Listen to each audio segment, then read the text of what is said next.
Seperti disebutkan di awal, pemerintah telah meluncurkan inisiatif Making Indonesia 4.0 sejak tahun 2018. Nah, di tengah pandemi saat ini, menurut Bapak, bagaimana inisiatif Making Indonesia 4.0 ini tetap relevan dalam menjawab tantangan saat ini dan juga mungkin di masa depan? Silakan, Pak. Ya, terima kasih atas pertanyaannya, Pak. Saya kira dengan adanya situasi kondisi COVID-19 ini, apa yang telah dimulai di tahun 2018 itu justru semakin penting. Jadi ini dimaksudkan untuk mempersiapkan Indonesia, khususnya sektor manufacturing, lebih siap dengan teknologi-teknologi terkait dengan industri 4.0. Saya kira apa yang kita sebut saat ini sebagai era pasca COVID-19 sebetulnya tidak lain daripada era industri 4.0. Hanya saja perubahan yang kita lihat saat ini itu sangat drastis dan sangat mendadak dan sangat menyeluruh. Jadi seringkali alternatif yang kita lihat yang kita dulu masih jalankan itu tidak ada lagi ya untuk banyak hal. Dan saya bicara secara umum ya. Kalau untuk manufacturingnya juga kalau kita memang tadi Pak Joni sudah sangat tepat katakan bahwasannya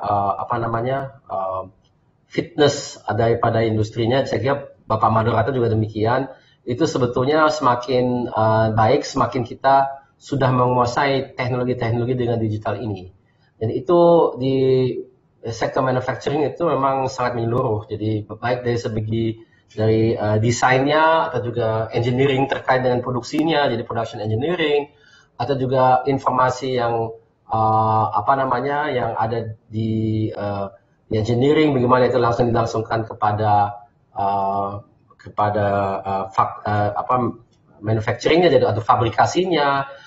Jadi ketersambungan semua dengan yang lainnya dan juga adanya data yang dikumpulkan secara terus-terusan dan dimanapun saja, di mana diinginkan, dan itu dimasukkan ke dalam satu database yang kemudian diolah dengan adanya kecerdasan artifisial, dengan adanya algoritma-algoritma yang diturunkan daripada analisa tersebut yang akan membantu kita untuk mengambil keputusan, untuk bahkan kadang-kadang melaksanakan proses-proses itu lebih mandiri, tidak perlu lagi ada banyak interaksi dengan manusia. Itu semuanya menuju ke meningkatkan efisiensi dan efektivitas, dan juga mengurangi kesalahan, dan juga meningkatkan kualitas, dan akhirnya juga menurunkan cost. Dan itu membuat industri berdasarkan manufacturing, kalau memang sudah merangkul digital technology secara menyeluruh, lebih baik.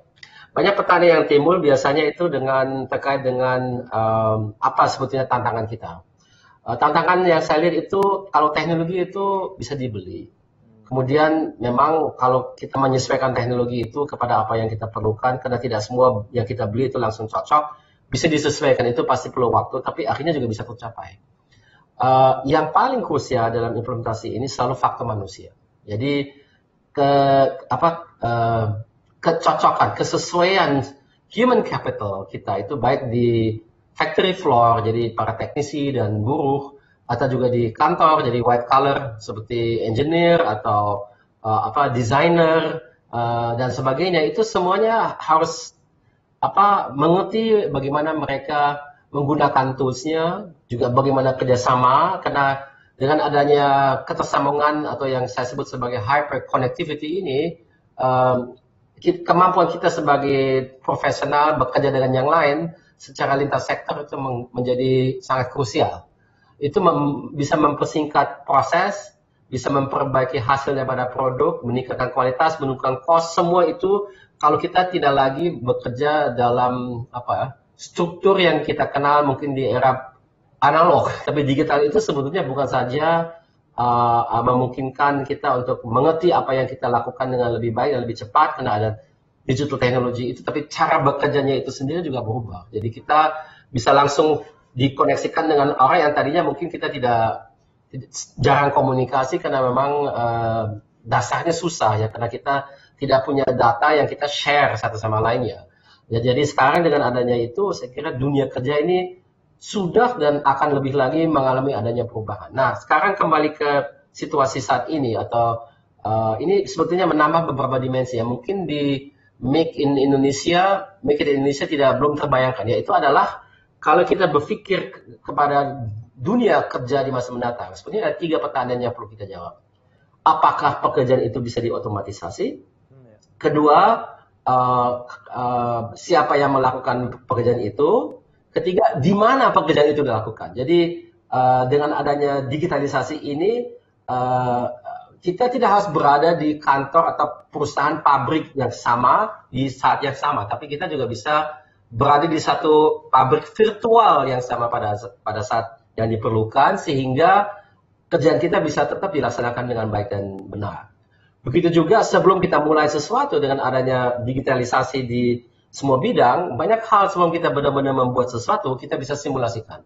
Itu sebetulnya sudah ada di dunia industri sudah cukup lama, mungkin puluhan tahun, tapi belum menyeluruh seperti ini. Gitu. Jadi sekarang semua sektor dan semua bagian daripada proses manufacturing itu sudah boleh dikatakan bukan saja tersentuh, tapi sudah diinfiltrasi secara menyeluruh oleh teknologi digital, sehingga boleh dikatakan saya tidak bisa membayangkan adanya satupun pekerjaan yang belum tersentuh dengan teknologi digital. Dan dengan itu, sekali lagi yang penting tadi kembali ke ucapan saya sebelumnya, literasi digital daripada semua manusia, semua teknisi profesional yang ada dalam proses kerja kita ini harus dipastikan dan harus ada di level yang memadai. Kurang lebih begitu, Pak. Pak Ilham, dari hambatan ya, tadi saya mencatat ada 2 hal yang malah yang difokuskan ya, hambatan human capital dan infrastruktur.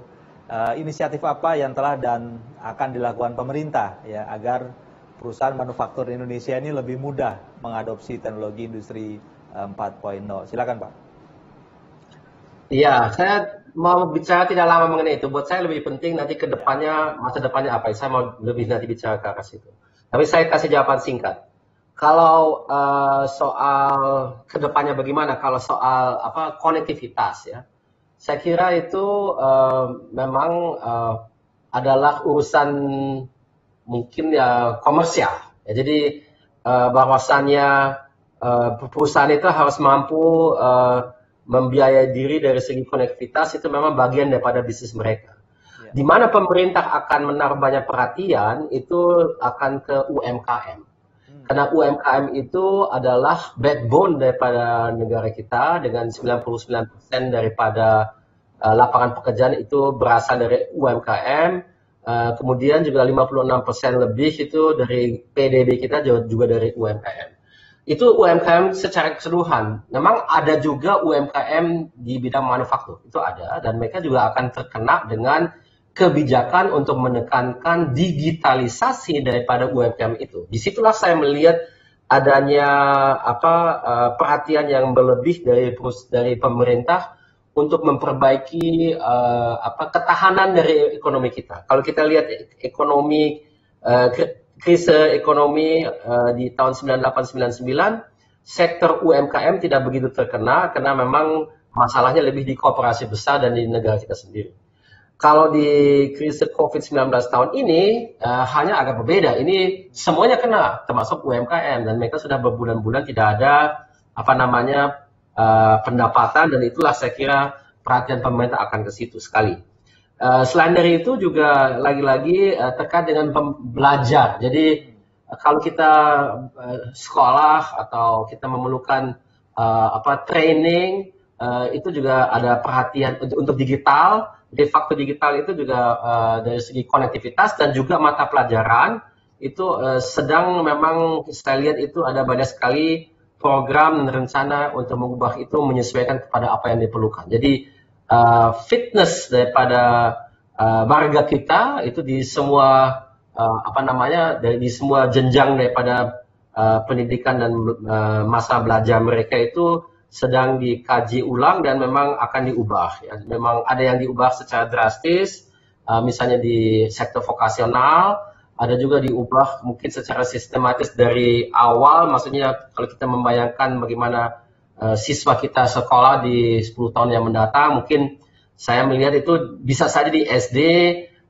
sudah ada pembelajaran yang mengajarkan siswa kita bagaimana programming, gimana harus bekerja dengan komputer dari awal. Seperti kalau kita menulis dan membacakan di awal di kelas 1 SD, kelas 2 SD kita belajarnya dikit-dikit, kemudian ya menjadi kita semuanya bisa fasih menulis, baca dan juga bertutur dengan baik. Saya kira begitu hal juga akan kita lihat peningkatan daripada kualitas dan juga kuantitas daripada apa yang kita harus perlu ketahui dalam rangka meningkatkan literasi digital kita masing-masing. Jadi saya lihat perhatiannya di situ. Kalau industri besar, saya kira itu memang lebih ke kebijakan ekonomi yang biasa mungkin ada tax incentive, adanya insentif lainnya, ada kebijakan industri lainnya yang terkait dengan kepemilikan, maksudnya mungkin ada beberapa sektor yang semakin dibuka untuk partisipasi asing, tapi tidak serinci dan tidak seintensif seperti ke UMKM. Itu keberpihakan yang dirasakan oleh industri secara proaktif. Itu memang pemerintah di situ di UMKM karena itu memang menyangkut banyak sekali orang. Nah sedikit sebelum saya kembalikan kepada Bapak Moderator, saya mau bicara mengenai masa depan manufacturing ini karena saya kira ke depan manufacturing ini akan mengalami adanya perubahan yang cukup drastis. Kita semuanya mengenal bagi orang IT konsep perangkat lunak. Dulu kalau kita beli perangkat lunak, kita belinya dalam bentuk utuh. Kita dulu beli floppy disk, kemudian CD, kita beli satu paket, itu kita punya. Sekarang kita beli perangkat lunak bisa sepotong-sepotong, kalau diperlukan. Jadi perangkat lunak as a service, atau SaaS, Software as a Service. Hal yang sama akan kita lihat juga untuk manufacturing. Jadi manufacturing as a service, apa itu sebetulnya ya? Jadi ini mungkin satu visi yang ekstrem dan sudah mulai terbayangkan tapi belum kita rasakan secara industri secara menyeluruh. Kalau kita bayangkan misalnya ya kita membeli spare part. Spare part itu mobil kita kebetulan mobil import. Jadi tidak diproduksi di Astra misalnya ya, seperti jadi spare partnya harus diimport dan pabriknya jauh di lain benua. Jadi sekarang kita harus pesan, mungkin stok, mungkin tidak stok, tapi harus dikirim dari pabrik itu di lain negara, di lain benua ke Indonesia. Kalau ke depan itu yang akan dilakukan itu yang kita beli itu adalah electronic filenya. Kita dikirim ke kita, kemudian kita produksi sendiri, bukan di rumah kita, tapi di perusahaan di sekitar kita yang memang menyediakan manufacturing itu sebagai service dengan mesin-mesin tertentu, mesin yang bisa disesuaikan dengan digital age ini, kayak 3D printer, laser cutter, mungkin juga tentu masih ada milling, lathing dan sebagainya, semuanya masih ada, tapi lebih mudah pabrik mini factory itu bisa menerima segala macam electronic file dalam format tertentu, mungkin perlu direformat, kemudian diproduksikan di situ ya, karena mungkin ada beberapa part yang sekaligus dia house manufacturing di sini di Indonesia, kemudian dia rakit menjadi satu produk yang dia sediakan kepada customer. Ya, itu adalah bayangan dari banyak orang gimana kita harus melihat manufacturing ke depan. Dan itu ini hanya satu contoh yang sederhana dan relatif mudah dimengerti. Ada banyak sekali bentuk daripada proses yang sama. Jadi MAAS, Manufacturing as a Service. Jadi digitalisasi itu sangat penting karena dengan itu globalisasi dari produk kita yang kita ciptakan di satu tempat dengan mudah kita bisa lakukan karena produk itu bisa dilakukan diproduksikan dimanapun saja, di mana ada mini factory dengan kemampuan digital seperti itu. Dan mesin-mesin seperti itu semakin lama semakin murah. Jadi saya lihat itu teknologi itu kalau memang berjalan ke arah yang benar, kelihatannya selalu ada efek makin lama teknologi makin murah. Jadi dan juga lebih mudah digunakan. Nah itu saya kira harus kita melihat masa depannya dan di situ kelihatan betapa pentingnya kita mengerti dan menjalankan yang namanya digitalisasi daripada dunia manufacturing. Kita mulai dari produk, definisi produk, proses produksinya dan antarmuka kepada pelanggan dan kepada supplier, semuanya itu harus dalam bentuk digital. Semakin banyak, semakin bagus. Apa saran ya bagi perusahaan manufaktur untuk memulai langkah ya di era industri 4.0? Apa saja yang harus dipersiapkan dan dipertimbangkan ya? Iya. Jadi saya kira yang harus kita lakukan ya memang yang utama adalah pendidikan. Jadi saya 100% sependapat dengan Pak Joni dan juga mungkin on top bagi pelaku bisnis yang saat ini memang dan boleh dikatakan itu mayoritas pada bisnis apapun, termasuk di manufacturing, memang ini waktunya untuk kita tinjau kembali bisnis model kita.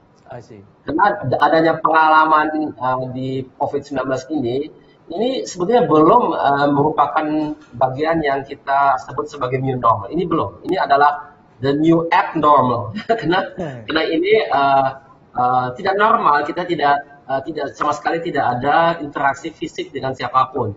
Itu dalam keadaan ekstrim. Yang akan normal, yang new normal itu adalah yang disebut sebagai blendedness, jadi hibrida. Jadi ada waktunya di mana kita gunakan online, ada yang fisik, tapi seringkali juga disebut sekarang kata kunci yang saya sering dengar di beberapa kalangan teknisi atau media atau di scientist itu digital. Jadi physical and digital.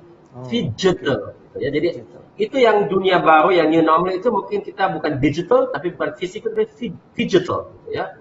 Karena dan bagaimana apa yang kita memang lebih banyak online-nya, apa yang kita tetap harus offline, itu bukan kena biaya atau bukan kena proses industri yang memang kita sudah ada secara wasiat sebagai legacy, tapi juga kena kualitas dan juga dari efektivitas. Ya. Saya kasih contoh, kalau kita belajar misalnya, ya, setelah kita lalui sekarang beberapa bulan dengan banyak sekolah hanya mengajarkan online, kelihatan bahwa online itu bukan substitusi sempurna untuk offline, ya, tidak. Efektivitas itu ada studi-studi yang membuktikan itu maksimal di 40%. 40% itu sudah yang baik. Ada yang hanya di 10% ya efektivitas. Hal yang sama juga terjadi kalau kita kolaborasi dengan orang.